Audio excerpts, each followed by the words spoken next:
All right, welcome to Hannity. A lot of breaking news tonight. The 2020 presidential election is officially gearing up, and the Democratic Party, they're imploding.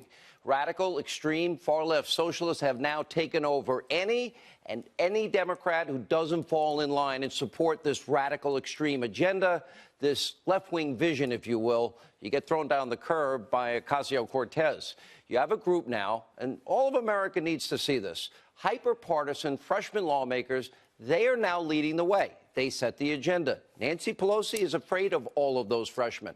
Now, the list is led by Alexandria Ocasio-Cortez. Now, according to a report from the Washington Post, she warned her fellow Democratic lawmakers not to vote with Republicans, or she's going to put them on a list to be primaried in the next election. Welcome to Congress. Now, no surprise there. Political intimidation is always a key component of socialism. Now, after all, she needs as much support as she can get for this insane Green New Deal, which vows to totally reshape America by putting an end to all fossil fuels, combustion engines, nuclear energy, airplanes, and yes, cows because of flatulence and CO2 gases. It also promises to provide everything is free. You don't have to worry another day in your life. Free government healthy food, free daycare for your kids, free housing, free college education. Forget about K through 12. Free universal health care, free. Oh, but pro-choice Democrats, they're going to allow you to have your private plan anymore.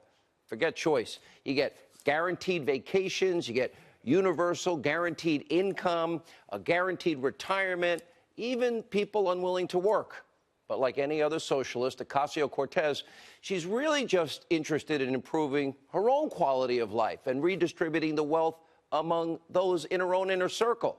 Look at this. According to a brand new bombshell FEC complaint, Ocasio-Cortez's chief of staff is now accused of illegally moving nearly $1 million in campaign contributions to his own private companies. And in doing so, well, that money could be shielded from all election-related reporting. In other words, Ocasio-Cortez under fire tonight. Her chief of staff could have used those donations for anything without reporting it, including maybe big payments to themselves, their family, their friends. Now, we already know, based on a separate FEC complaint, that Ocasio-Cortez's boyfriend, well, he was funneled thousands of dollars from a political action committee set up by this very same chief of staff. But really, who can blame him for taking the money? After all, it's incredibly expensive to keep up with the jet-setting lifestyle of the freshman socialist congresswoman. Last night, we first showed you how Ocasio-Cortez, who wants to ban all air travel, but she herself loves flying on airplanes between New York and D.C. Now, there's something called Amtrak. It goes pretty much every hour on the hour between D.C. and New York, and she chooses not to do that. In fact, she chooses to take a plane 3 times more when 3 times more travelers themselves choose Amtrak between the two cities. Not Ocasio-Cortez. She prefers the convenience of flying, especially since we, the American people, will be picking up the bill. Costs more to fly. Now, Fox News producer caught up with Ocasio-Cortez as she was getting off a flight in D.C. today. We asked her about her travel preferences, recent FEC complaints, and much more. Take a look. All right, and then what is the difference between you taking a flight and train, though? Excuse me, sir. A couple hours of my constituents' time. Thank you. All right, and then also, do you have any comment on the FEC violation filed against your office? There is no violation, so there's no violation. Do you think that's a sign of you taking dark money? Oh, no. I'm 100% legal. Thank you. Well, she's learned how to duck questions pretty quickly. Now, I thought the world was going to end in 12 years if we didn't make all these drastic sacrifices and changes right now. That's right. Socialists, it's always do as I say, not as I do. Now, that's why she has no problem taking planes over trains, why she prefers that Caravan, the gas guzzler, and that service over public transportation. It's why Ocasio-Cortez probably doesn't want you to know that her very own mother left the great state of New York because of its incredibly high taxes. It's why Bernie and Hillary and Joe Biden and Al Gore, they all take private jets and we catch them all the time. And get this, even though a climate change apocalypse is on the horizon, recycling, well, that's just way too much work than Ocasio-Cortez is willing to put in. The hypocrisy is just rampant. Take a look. I can be upset that I get 10 plastic bags at the grocery store and then have to toss out my plastic bags because the recycling program in the area is tough, and that's okay. Oh, that's okay. If she thinks recycling plastic bags is tough, how does she expect you, the American people? You have to rebuild all of your houses within 10 years. You're going to get rid of your gas-powered cars. You're going to have to stop eating red meat and flying in airplanes. Remember, Ocasio-Cortez fought hard to block Amazon from building their headquarters in New York City. That would have been 30, 40, 50,000 jobs for New Yorkers. Why? Because of their evil capitalist ways. Well, now, after so much bad press, she is backtracking. Her chief of staff is reportedly saying that Amazon's 25,000 jobs might be welcomed in the city. Probably too late, under the right conditions. How generous. And keep in mind, socialism, that's only one component of what is now this radical, extreme Democratic Socialist Party and their agenda. In fact, as we were pointing out last night, many of the same far-left lawmakers pushing socialist policies are also spreading vile, hateful, rabid, anti-Semitic views all throughout the halls of Congress. Look at Minnesota Congresswoman Omar, once again facing more backlash after yet another anti-Semitic comment on Twitter. Now, first, she proclaimed that Israel was evil and hypnotizing the world. Then she suggested that the support for Israel was just because of Jewish money, or, as she put it, all about the Benjamins. And most recently, she pushed a longtime anti-Semitic conspiracy theory that her colleagues support Israel because they have a dual allegiance to the country. Now, for the second time, the House of Representatives has been forced to pass a resolution reminding some Democrats that anti-Semitism is bad and will not be tolerated. Well, that's not stopping Congresswoman Cortez from defending her anti-Semitic colleague on Twitter, writing, quote, "Now, if we called resolutions on sexist statements, a good chunk of Congress would be gone. To jump to the nuclear option every single time, leaves the room, and for some corrective action, I'm asking everybody that we practice calling in before calling out."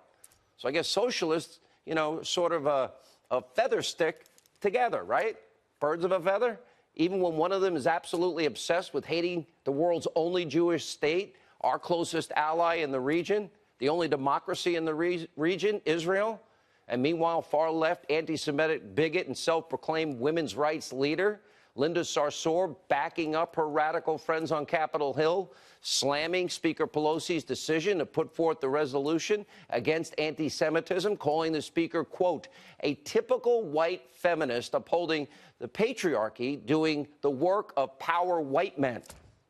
Wow.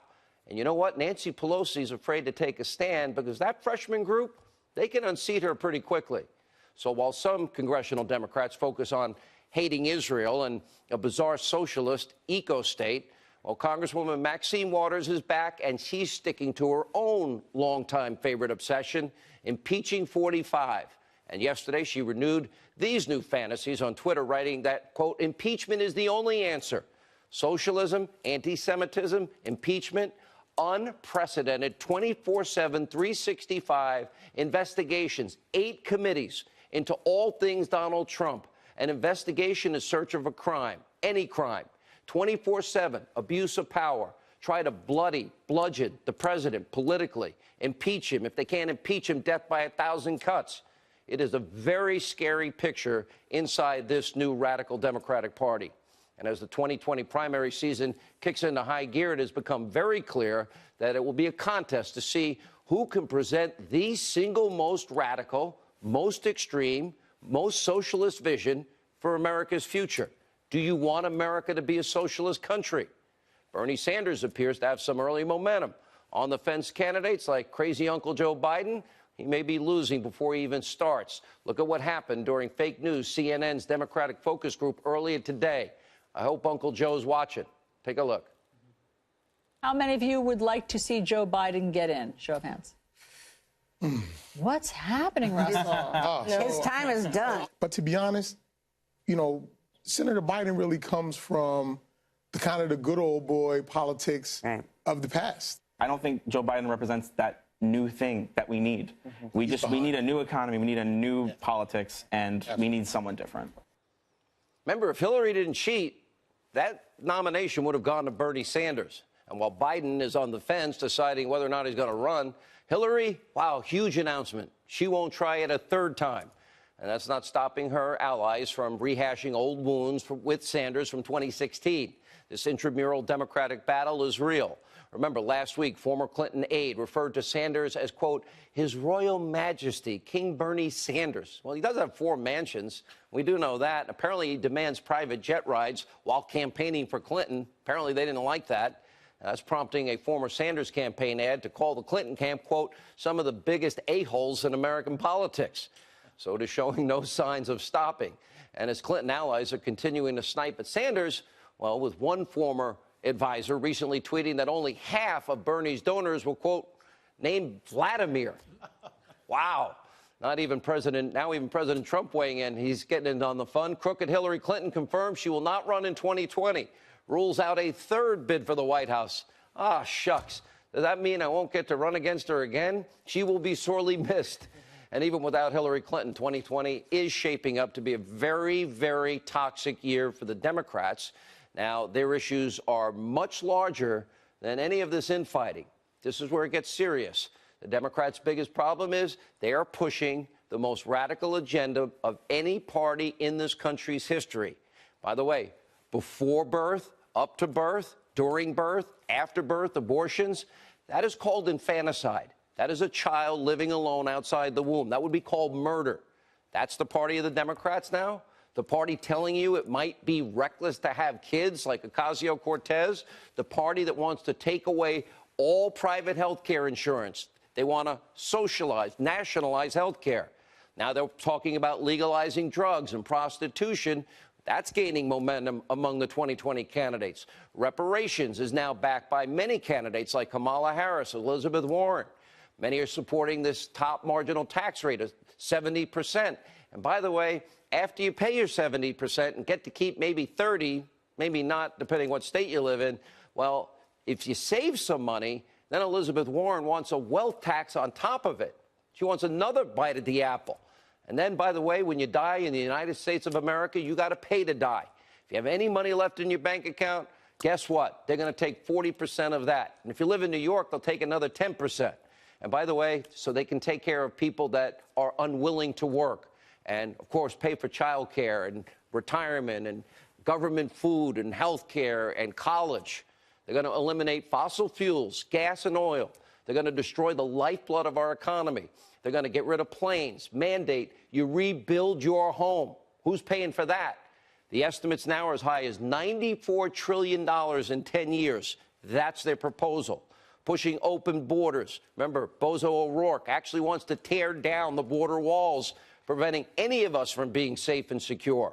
That would leave all of us defenseless against cartels and drug traffickers and human traffickers of young women into prostitution, gangs that make this country totally defenseless. The 90% of heroin that comes through our southern border now gets through even more easily. And don't forget, free everything. Health care, college, child care, vacations, free, healthy government food. It's a party that is totally fueled by a desire to run your life, take your hard-earned money, give it to someone else, and use it to buy power and votes for themselves as they live the lap of luxury. A party committed to destroying the single greatest, best economic system that has led more people out of poverty, that has created more wealth and prosperity, that has created more opportunity than any other economic system in the history of man. A Democratic Party with no plan to make your life better, more safe, more secure, more prosperous for not only you, but for your children and your grandchildren. They are fueled, too, by a rage, a hate, an obsession with victimhood and identity politics, entitlement, pushing doom and gloom day and night, climate hysteria, indoctrinating your kids into believing the world is ending in 12 years just to push the socialist agenda. A party fueled by what can only be described as psychotic, literally unhinged, rage and hatred every second, minute, hour of every day against the duly elected president. And they're not even trying to hide it. Just today, we learned that shifty Adam Schiff hired former MSNBC legal analyst, collusion conspiracy theorist Daniel Goldman to lead this new witch hunt against the president and the House Intel Committee. Forget the Mueller report. That's not working out the way we want. We'll rewrite it. And as the Daily Caller points out, Goldman has already been caught asserting baseless Russia hysteria. Look at the screen. He was promoting the phony Steele dossier, the debunked Steele dossier, even debunked by Michael Cohen, who never went to Prague. And there were no hookers urinating in Donald Trump's bed in Moscow. They weren't there. Now we have more evidence. Endless fishing expeditions have nothing to do with the truth, everything to do with making every working day a public trial against the president. Look at this. Even David Axelrod has more sense than this. Former chief strategist for Obama agreeing, writing on Twitter, that the Democrats' wide-ranging investigations too easily play into the witch hunt meme. Look at that. He's right. And that's because the Democrats are engaging in a witch hunt. All right, here with reaction, as we now are looking at two very distinct paths for the future.